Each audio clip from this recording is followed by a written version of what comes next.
کہتے امام حسن نے 3000 دینار میری ہتھیلی پہ رکھے اور میرا ماتھا چوم کے کہنے لگے یار میرا تو خیال تھا کہ تیرے انتظار پر تجھے کچھ ملے گا پر یہ رکھ لے، مجھے پتا ہوتا کہ تجھے اتنا ملنا ہے تو میں تجھے انتظار نہ کراتا۔ جلدی دی خود بھیک دے خود ہی کہے منگتے کا بھلا ہو۔ اپنی زندگی نفاست سے گزاری اہل بیت، قربانی دے کے گزاری۔ حضرت امام حسین رضی اللہ تعالیٰ عنہ یہ حضور کی اولاد پاک ہیں، پیروں کو نہ تھوڑی مٹی لگ گئی، عمر جوانی کی تھی، داڑھی مبارک ساری سیاہ تھی، کالی تھی۔ حضرت ابو ہریرہ ان سے سالوں بڑے تھے، امیر المومنین فی الحدیث۔ حضرت ابو ہریرہ نے دیکھا کہ امام حسین کے مقدس قدموں کو مٹی لگ گئی۔ کسی سے بھی کہا جا سکتا تھا ذرا امام صاحب کی توجہ کرانا، یہ ذرا مٹی اتار دینا، لیکن حضرت ابو ہریرہ جھٹ سے اٹھے، اپنی پگڑی کھولی، اس کا پلو لیا اور حضرت امام حسین کے پیروں سے مٹی صاف کرنی شروع کر دی۔ کیوں کہ اہل فضل ہی کسی کی فضیلت کو جان سکتا، عزت والا ہی کسی کو عزت دیتا ہے، جس کے پاس وقار ہو۔ او میرے سنگیو، لوگوں کی باتوں میں نہ آنا، یہ تمہیں الجھا دیں گے، یہ تمہیں تفریق میں ڈال دیں گے، یہ انتشار برپا کریں گے۔ یہ وہ حسین جماعت ہے جو حضور کے سامنے بیٹھا کرتی تھی۔ ان سے پیار کرنا، ان سے محبت کرنا۔ آپ کبھی ترمذی کی ایک حدیث پڑھیں تو مر جانے کو جی کرتا ہے۔ حضور نے فرمایا تھا میرے صحابہ کے بارے میں اللہ سے ڈرنا، میرے بعد انہیں اپنی زبانوں کا نشانہ نہ بنانا۔ کاش کوئی ان جملوں کا درد سمجھ سکے۔ فرمایا رب سے ڈرنا، اور کریم فرمانے لگے جس نے ان سے محبت کی میری محبت کی وجہ سے محبت کی، اور جس نے ان سے عداوت رکھی میری وجہ سے رکھی۔ کبھی بھی کسی اور جو حضور کی اولاد ہے، صحابہ کرام نے ایک جگہ کچھ نذرانہ جمع کیا اور جمع کر کے کہا کہ حضور کی بارگاہ میں پیش کرنا ہے۔ اخراجات بہت زیادہ ہیں اور ظاہری وسائل اس ترتیب سے نہیں ہیں، یہ نذرانہ ہر مہینے پیش کرنا ہے۔ جب وہ لے کے حضور کی بارگاہ میں گئے نا تو اللہ نے قرآن نازل کر دیا۔ فرمایا محبوب ان سے کہہ دو لا اسألکم علیہ اجرا، میں تبلیغ دین پر تم سے کوئی اجر نہیں مانگتا، الا المودۃ فی القربى، بس میرے قریبیوں سے پیار کرتے رہنا، میرے قریبیوں سے محبت کرنا، پیار کرنا قریبیوں سے۔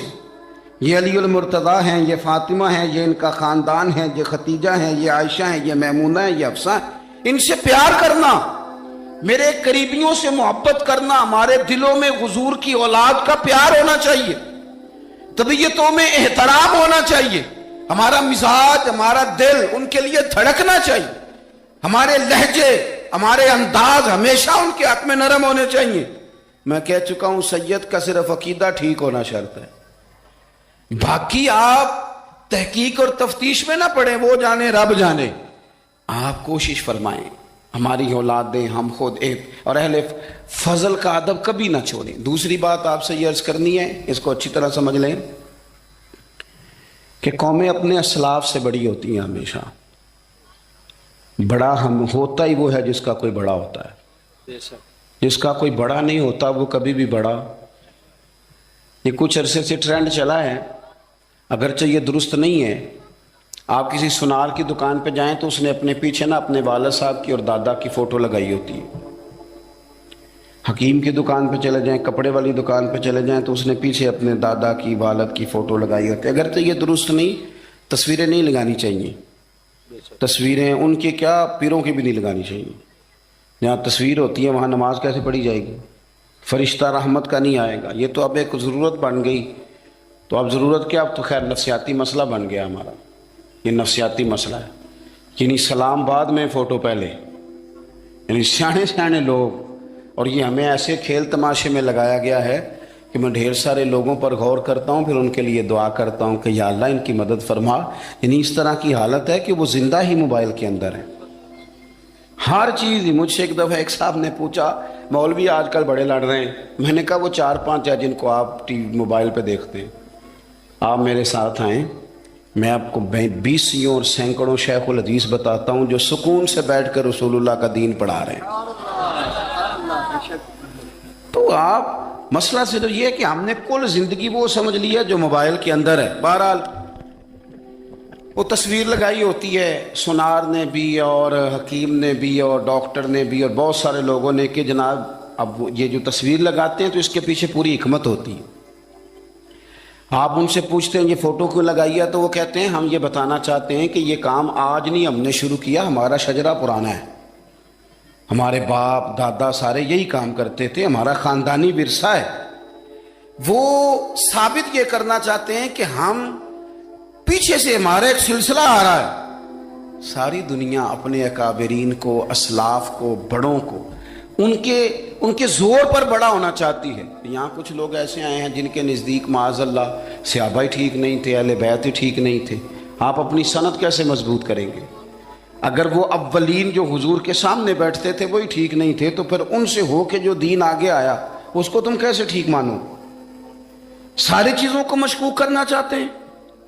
ہمارے بزرگوں نے, امام بخاری نے, امام مسلم نے محنت کر کے حدیثیں تلاش کی, اصول بیان کیے کہ یہ حدیث صحیح ہے, متواتر ہے, حسن ہے, ضعیف ہے, کیا ہے, اس کے اصول اور قاعدے بیان کیے. اور جب انہوں نے خود پوری تحقیق کی, آپ تھوڑی سی, آپ مشکل بات نہیں کر رہا, تھوڑی سی آپ غور کریں گے, انہوں نے سینکڑوں میل کا سفر کیا, گھوڑوں پہ, پیدل, اونٹوں پہ, ریسرچ کر کے بتایا کہ یہ حدیث بالکل درست ہے, اپنی سند کے اعتبار سے, متن کے اعتبار سے یہ متواتر درجے کی ہے. انہوں نے پوری ریسرچ کی. پھر غور کریں کیا کہہ رہا ہوں, جب پوری تحقیق کر لی تھی تو پھر انہیں کہنا چاہیے تھا نا یہ نبی پاک نے فرمایا ہے, کہنا چاہیے تھا نا کہ یہ حضور نے فرمایا, ہماری تحقیق ہے, حدیث درست ہے. لیکن کسی نے بھی ڈائریکٹ نہیں کہا. انہوں نے جب بھی کہا کہنے لگے حضرت عبداللہ ابن عمر فرماتے ہیں کہ حضور نے یوں فرمایا, حضرت انس بن مالک فرماتے ہیں کہ حضور نے یوں فرمایا, حضرت جناب سیدہ عائشہ صدیقہ فرماتی ہیں یوں حضور نے فرمایا, حضرت ابو ہریرہ فرماتے ہیں یوں حضور نے فرمایا. انہوں نے نا پہلے اس صحابی کا نام لیا جنہوں نے وہ بات اپنے سینے میں محفوظ کی. کیا بتایا انہوں نے ہمیں کہ ہم دنیا گھوم آئے ہیں, ریسرچ کر آئے ہیں, تلاش و بسیار کے بعد اس نتیجے پہ پہنچے ہیں کہ دین کا اصل فیض وہی ہے جو صحابہ اور اہل بیت کے سینوں سے ہو کے امت کو نصیب ہوا ہے. اصل فیضان وہ ہے جو وہاں سے ہو کے آیا ہے. تو ایک بات تو یہ کہ اہل فضل کی عظمت, اور دوسری بات کہ اپنے اکابرین کے ساتھ جوڑ کے رہنا, اور تیسری بات حضرت سیدنا امام حسین, حضرت امام حسن رضی اللہ تعالی عنہما, ان دو شہزادوں سے نا نبی پاک صلی اللہ علیہ وسلم نے جو محبت فرمائی ہے نا وہ بھی بڑی قابل دید ہے. حضور نے جو ان سے پیار کیا ہے. کچھ لوگ ایسے ہوتے ہیں کہ جن سے انسان جب پیار کرتا ہے, محبت کرتا ہے تو وہ بات نا دور دور نکل جاتی ہے, بات پھیل جاتی ہے. ان کے ساتھ نا میرے نبی پاک کا خصوصی لگاؤ ہے. اس کا مطلب یہ نہیں کہ ہر نانا ہی اپنے نواسے سے پیار کرتا ہے, یہ معنی نہیں. رسول پاک علیہ السلام جو کام بھی کرتے ہیں اللہ کی وحی کے ساتھ کرتے ہیں. حضور کا ہر کام وحی خدا ہے, اپنی مرضی سے حضور کوئی کام نہیں کرتے. تو نبی پاک نے جو بھی کیا ہے وہ امت کے لیے نمونہ ہے. حسنین کریمین سے جو حضور کا پیار ہے, جو نبی پاک علیہ السلام کی ان کے ساتھ والہانہ محبت ہے. اعلیٰ حضرت بریلوی نے حدیث لکھی ہے, راوی حضرت عثمان غنی ہے رضی اللہ تعالیٰ عنہ. حضور سید عالم صلی اللہ تعالیٰ علیہ وآلہ وسلم نے نا گھر میں پیغام بھیجا, فرمایا فاطمہ سے کہو ذرا حسن حسین کو تو بھیجے. یہ سارا دن ہی حضور کے پاس رہتے ہیں, سارا دن ہی, لیکن وہ جو والہانہ پن ہے, جو محبت ہے, جو ان کے ساتھ محبوب کا خاص لگاؤ ہے, سیدہ سے کہو ذرا شہزادوں کو بھیجے, تھوڑی سی دیر ہو گئی آنے میں. اعلیٰ حضرت فرماتے ہیں یوں لگتا جیسے سیدہ فاطمہ کپڑے نہیں ماں بدلنے لگتی بچوں کے, خوشبو نہیں لگانے لگتی, تھوڑی تیاری میں دیر ہو گئی تو محبوب نے نظریں جمائی ہیں اس حجرے کی طرف جہاں سے امام حسن اور حسین نے آنا ہے. رحمت کے عجب ہی جمیلے ہیں, حسنین یہاں پر کھیلے ہیں. تو دونوں شہزادوں جب دروازہ کھلا تو حضرت عثمان غنی کہتے ہیں بچے جب نکلے نا دونوں تو یہ کوئی 10 15 50 100 میل دور سے تھوڑی آ رہے ہیں, تو یہیں رہتے ہیں. محبوب کے قرب خاص میں انہیں سایہ کرم ہر وقت نصیب ہے. لیکن نبی کریم علیہ السلام کا جو والہانہ پن ہے، جو ان کے ساتھ حضور کا رشتہ محبت ہے، جیسے ہی دونوں شہزادے آئے، حضرت عثمان غنی فرماتے ہیں محبوب نے مقدس گھٹنے زمین پہ رکھ دیے اور دونوں بازو کھول دیے. ایک شہزادہ اس سینے سے لگ گیا، اس کندھے سے، ایک اس کندھے سے لگ گیا. اور پہلے بھی حضور پیار کرتے تھے، پر آج تو رخ ہی بدل گیا بات کا. اللہ کے پیارے حبیب علیہ الصلوۃ والسلام فرمانے لگے، اے اللہ، یہ دونوں شہزادے کندھے سے لگے ہوئے، حضور فرمانے لگے، اے اللہ، میں ان دونوں سے محبت کرتا ہوں، تو بھی ان سے محبت فرما. اور کہا، اے اللہ، جو جو میرے حسن حسین سے محبت کرے تو ان سب سے محبت فرما، تو ان سب سے پیار کر جو میرے حسنین سے پیار کرے. اللہ کے پیارے محبوب علیہ السلام کی محبت جب حضور کو، بھئی جس چیز کی طرف محبوب نے ایک دفعہ دیکھا ہے نا، وہ غار ثور میں حضور ایک دفعہ گئے ہیں، 3 دن قیام کیا، ایک دفعہ گئے، تو ہمارا تو کئی بار جانے کو دل کرتا ہے. جہاں حضور تھوڑی دیر قیام فرمائیں اس جگہ سے پیار ہو جاتا ہے. اور جن شہزادوں سے حضور اس والہانہ انداز میں پیار کریں، ان کی محبت، ان کا پیار ہمارے دلوں میں ہونا چاہیے. اور کچھ نہ ہمارے جذبات ہونے چاہیے، کچھ ہمارے جذبات میں والہانہ پن ہونا چاہیے ان شہزادوں کے لیے. آج کل نا ہمارے ہاں دور ہے تقریروں کا، پوسٹیں لگانے کا، اپنی اپنی اور ویسے بھی جو جو ہم لکھ رہے ہوتے ہیں، جو بول رہے ہوتے ہیں، وہ اپنے لیے نہیں ہوتا الا ماشاءاللہ، وہ تو سامنے والے کے لیے ہوتا ہے. وہ تو حضرت مجدد الفسانی رحمۃ اللہ علیہ کے حالات پہ ایک سیرت نگار نے لکھا ہے کہ آپ نے ایک شخص کو نا اپنے سلسلہ نقشبندیہ میں اجازت دی کہ اب آپ بھی آگے اللہ اللہ بتائیں، تربیت کریں، یہی طریقہ ہوتا تھا. تو ان کو خلافت دے دی، اب وہ سلسلہ طریقت میں آگے اشاعت سلسلہ کا کام کریں گے. کچھ عرصے کے بعد وہ خلیفہ صاحب نے حضرت شیخ کو خط لکھا تو کہنے لگے، حضور آپ نے فقیر کو اجازت دی تھی، اب میں تقریر بھی کرتا ہوں، تدریس بھی کرتا ہوں، تصنیف بھی کرتا ہوں. تو حضرت فرمانے لگے، آپ بہت اچھے کام کر رہے ہیں، رب آپ کو برکت دے، پر یہ سارا کچھ تو آپ لوگوں کی اصلاح کے لیے کر رہے ہیں، کچھ اپنے لیے بھی کرتے ہیں. رات کو تہجد میں اٹھ جاتے ہیں، کچھ اللہ کے حضور رونا نصیب ہو جاتا ہے، کچھ آپ کو درود و سلام کی کیفیات نصیب ہوتی ہیں. یہ تو جو کچھ ہے الحمدللہ بہت اچھا ہے، قابل تعریف ہے، پر یہ تو آپ خدمت دین کا کام کر رہے ہیں نا، لوگوں کی. آپ اپنے لیے کیا کر رہے ہیں، یہ بھی تو مقام غور ہے. بہت ساری چیزیں آج ایسی ہیں جو تقریروں میں، تحریروں میں، لیکن ہمارے پرانے بزرگ جو تھے ان کا حسین کی وہ شخصیت تھی کہ مشکات میں حدیث ہے، نبی پاک صلی اللہ تعالی علیہ وسلم کی چچی جناب ام فضل صبح صبح گھبرائی حضور کی بارگاہ میں آئیں، عرض کی، یا رسول اللہ صلی اللہ علیہ وسلم، آج میں نے عجیب خواب دیکھا ہے، میں ڈر گئی ہوں. حضور نے فرمایا، چچی کیا دیکھا؟ عرض کی، حضور میں نے دیکھا ہے کہ آپ کے وجود کا گوشت کا ایک ٹکڑا کٹ کے میری جھولی میں آ گیا ہے. حضور یہ کیا ہے؟ تو محبوب خواب سن کے مسکرائے، فرمایا، چچی یہ پریشانی والا خواب نہیں، یہ تو خوشی والا خواب ہے. اللہ فاطمہ کو بیٹا عطا کرے گا اور وہ تیری گود میں کھیلا کرے گا. چونکہ وہ میرے وجود کا ٹکڑا ہوگا لہذا خواب تجھے یہ آئی ہے. تو امام حسین پیدا ہوئے، امام حسن کی عمر ابھی 11 مہینے تھی، تو نبی پاک نے امام حسین کو جناب ام فضل اپنی چچی کی گود میں دے دیا کہ فاطمہ کے لیے دونوں بچے سنبھالنا مشکل ہوگا. وہ خواب اس طرح پوری ہوئی. امام حسین سے حضور نے بڑا پیار کیا، بڑی محبت فرمائی نبی پاک سے. کچھ حدیثیں میں نے جمعے میں عرض کی تھیں. حضرت ابو ہریرہ رضی اللہ تعالیٰ عنہ کہتے ہیں، یہ واحد بچہ تھا حضور کے گھرانے کا کہ میں نے دیکھا کہ نبی پاک صلی اللہ علیہ وسلم بیٹھے تھے تو یہ حضور سے کہہ رہے ہیں، نبی پاک سے، کہ نانا جی اٹھ کے کھڑے ہو. کہتے ہیں حضور کھڑے ہو گئے تو کہنے لگے، میں نے آپ کے برابر جانا ہے. بچے جو مرضی ضد کر لیتے ہیں نا. قد چھوٹا تھا، عمر 7.5 سال تھی. کہنے لگے، نانا میں نے برابر جانا ہے. تو نبی پاک صلی اللہ علیہ وسلم نے ہاتھ پکڑ لیے، فرمایا چل پھر ہو جا برابر. تو حضرت ابو ہریرہ کہتے ہیں انہوں نے، حضور نے ہاتھ پکڑے، اوپر کھینچا تو امام حسین نے پہلے اپنے پیر حضور کے گھٹنوں پہ رکھے، پھر نبی پاک کے سینے پہ رکھے، اور جب ان کا قد سر تھوڑا سا حضور سے اونچا ہو گیا تو محبوب فرمانے لگے، چل بس کر، تو نے تو کہا تھا آپ کے برابر ہونا ہے، تو اوپر نکل گیا ہے. چل بس کر. فرماتے پھر امام حسین نے زبان باہر نکالی تو محبوب ان کی زبان چوسنے لگے, پھر ساتھ لٹا لیا اور انہیں سونگنے لگے. تو میں نے عرض کی حضور آپ حسین کو سونگتے کیوں ہیں؟ تو فرمایا ابو ہریرہ مجھے حسین کے وجود سے جنت کی خوشبو آتی ہے, مجھے حسین کے وجود سے جنت کی. ایک دن حضور گزر رہے تھے, اصل اس طرح تھا کہ یہ نبی پاک کا حجرہ تھا. جن لوگوں کو اللہ نے مدینے کی زیارت کرائی ہے وہ جان سکتے ہیں نبی پاک کا حجرہ تھا. تو حضور کے حجرے کی اس جانب یعنی مسجد کی جو بالکل سیدھ ہے اس کی بیک میں سیدہ فاطمہ رہتی. تو حضور اکثر نہ نماز کے لیے جب نکلتے تو حضرت فاطمہ کے حجرے کے پاس سے ہو کر دوبارہ محراب میں جاتے. محبوب حجرے کے پاس سے گزرے تو امام حسین رو رہے تھے, تو حضرت فاطمہ نے کسی بات میں جھڑک دیا تو امام حسین رونے لگے.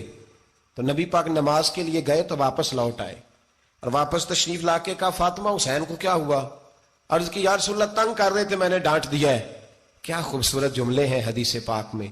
سرکار نے فرمایا فاطمہ اس کو حسین کو نہ رونے نہ دیا کر, یہ جب روتا ہے نا تو میرے دل کو تکلیف ہوتی ہے. تو بی بی صاحبہ کہتی ہیں یہ حکم آیا نبی پاک کا میرے نا, پھر میں نے ڈانٹنا چھوڑ دیا. یہ ان کے فضائل تھے کم, ان کی تربیت خود نبی پاک نے فرمائی, خود ڈیوٹی. میں کسی منطق کا میں اب تو اللہ تعالیٰ معاف کرے, پہلے ہم لوگوں کو کہتے تھے فلانی مجلس میں نہ جانا فلانی, اب تو مصیبت بن گئی ہے, جانے کی ضرورت نہیں, ہر شے موبائل میں آ گئی. مجھے بھیجتے ہیں کہتے ہیں حضرت صاحب یہ ذرا سننا, یہ ذرا سننا. کل کراچی سے کچھ مہمان آ گئے تو بچوں نے وہ کلپ سنبھال کے یہ مولوی دیکھو کیا کہتا ہے. اب آیتیں پڑھی جا رہی ہیں قرآن پاک کی, اتنا ٹکڑا یہاں سے لیتے ہیں اتنا ٹکڑا یہاں سے لیتے ہیں اور ملا کے پتہ نہیں کون سا مکسچر بنا رہے ہیں. کسی آیت کا ترجمہ نہیں, کوئی واضح حدیث نہیں. ایسے ہوا ہوگا پھر اس کو اس سے جوڑ لیں تو کیا بنتا ہے, اتنی جمع کر لیں. یہ کون سا دین ہے جو توڑ مروڑ کے بیان کر رہے, کون سا مذہب ہے؟ دین تو واضح کھلی کتاب ہے. اب ہمارا یہ شوق ہے, ہم ہر تماشا دیکھنا چاہتے ہیں, ہم اپنے لوگوں کی قدر نہیں کرتے اور بڑی بڑی دور جا کے ہم غلط معاملات میں جاتے ہیں, پھر ذہن ہمارے شکوک کا شکار ہوتے ہیں. ہمیں سمجھنا چاہیے کوئی ایسی کسی دلیل کی ضرورت نہیں ہے. جب ان کے واضح چیزیں ان کی کتابیں میں موجود ہے, حدیث میں موجود ہے, قرآن مجید میں ان کے فضائل کھل کے موجود ہے, تو دور جانے کی کیا ضرورت. حضور ان کی ٹریننگ کراتے تھے. پہلی بات تو یہ ہے کہ نبی پاک نے دعا مانگی تھی, یا اللہ میرے گھر والوں کو زیادہ روزی نہ دینا, انہیں ایک وقت روٹی دینا, ایک وقت کی بھوک دینا. یہ جو 10 دن کربلا میں انہیں ٹینشن نہیں نہ ہوئی, انہیں عادت تھی فاقہ کرنے کی, انہیں 3 دن وصلی روزے رکھنے کی عادت تھی. پہلی بات. دوسرا یہ کہ جہاد کی تربیت حضور خود کراتے تھے. حضرت فاطمہ زہرا کہتی میں پردے کے پیچھے دیکھ رہی تھی, نبی پاک نے امام حسن اور حسین سے فرمایا چلو میرے سامنے کشتی لڑو. تو دونوں حضرات آپس میں جب کشتی لڑنے لگے تو نبی پاک نا امام حسن کو کہتے ہیں حسن حسین کو ٹانگوں سے پکڑو, حسن حسین کو پیچھے سے پکڑو. جب نبی پاک بار بار امام حسن کو بتا رہے تھے تو سیدہ پیچھے سے بول پڑی, کہنے لگی یا رسول اللہ آپ چھوٹے کو بتائے, آپ بڑے کو بتا رہے. بڑا تو پہلے 11 مہینے بڑا ہے, تو آپ چھوٹے کو بتائے بڑے کو بتا رہے. تو فرمایا فاطمہ تو چپ کرنا, جو میں دیکھ رہا ہوں تو نہیں نہ دیکھ رہی, ایک کو میں بتا رہا ہوں دوسرے کو جبریل امین بتا رہے ہیں. تو یہ حضور نے اپنے سامنے ان کی تربیت کی. وطن چھوڑنا ہے حسین کو. امام علی مقام نے کہا کہ ہجرت کی تھی نا, حضور نے بھی وطن چھوڑا تھا. دور کھڑے ہیں نانا تیرے کرم کے خزینے کی خیر ہو, میں جا رہا ہوں تیرے مدینے کی خیر ہو. پھر حسین ابن علی وہاں سے نکلے, بچے ساتھ, ڈٹنا پڑا, بھوک پیاس, بچوں کا ساتھ, پھر بچوں کی شہادتیں, یہ ساری چیزیں انسان کو کمزور کر دیتی ہیں نا. لیکن جس کی شان بڑی ہوتی ہے اس کی آزمائش بھی بڑی ہوتی ہے. چھوٹی چھوٹی باتوں سے گھبرا جانے والی امت, ذرا ذرا سی بات پر پریشان ہو جانے والے لوگ, لڑکھڑاتے قدم, الجھے خیالات, بے چینیاں, بے قراریاں, بہتے آنسو اور ہر وقت مظلومیت کا اظہار کرتی قوم اگر اپنے قدموں پہ کھڑا ہونا چاہتی ہے, امت اگر پھر سے امت سازی چاہتی ہے, امت اگر کھڑے ہو کے اور اللہ کی عطا پر راضی رہ کر اپنی زندگی گزارنا چاہتی ہے, ایک ہی فارمولہ ہے, اس قوم کو امام حسین کی سیرت سے آگاہ کر دو. اس امت کو نبی پاک کے شانوں والے نواسے کی عظمتیں بتا دو. یہ جو لوگ سہمے ڈرے سے, پریشان سے, کمزور سے,